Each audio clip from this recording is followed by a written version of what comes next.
For starters, the Prophet ﷺ explicitly informed us of the virtues of standing in prayer, particularly in this month when he said, "Whosoever stands in the night of Ramadan with faith and in hope of receiving Allah's reward, his past sins will be forgiven." Secondly, by praying taraweeh, you gain the reward of standing the whole night in prayer. The Prophet ﷺ is reported to have said, "Whosoever stands praying with the Imam until he is finished, it is recorded for him that he prayed the whole entire night."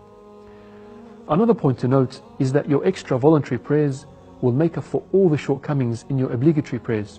The Prophet Muhammad ﷺ informed us that when a man stands before Allah subhanahu wa ta'ala on the day of resurrection and his obligatory prayers are found to be defective, Allah subhanahu wa ta'ala will say, "See if my servant has any voluntary prayers that can complete what is lacking in his obligatory prayers." We should never look at the salah as a burden or a chore. The reality is Allah subhanahu wa ta'ala gains no benefit from our prayers. We are the ones that benefit. You know, for Prophet Muhammad, prayer was considered a comfort and a form of relaxation, an escape from the daily grind.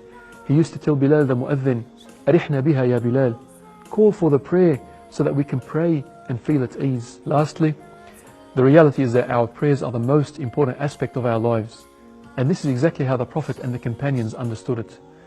In fact, one of the final statements of our beloved Prophet Muhammad ﷺ before he passed away was, "Allah Allah fi salah," the prayer, advising the ummah not to neglect the salah, this pillar of our deen. Likewise, with the great companion Umar ibn al-Khattab radiyallahu anhu, after he was stabbed in the Fajr Salah, and as he lay upon the pangs of death, coming in and out of consciousness, his major concern was not the fact that he was only moments away from death, but rather whether or not the people had completed their prayer.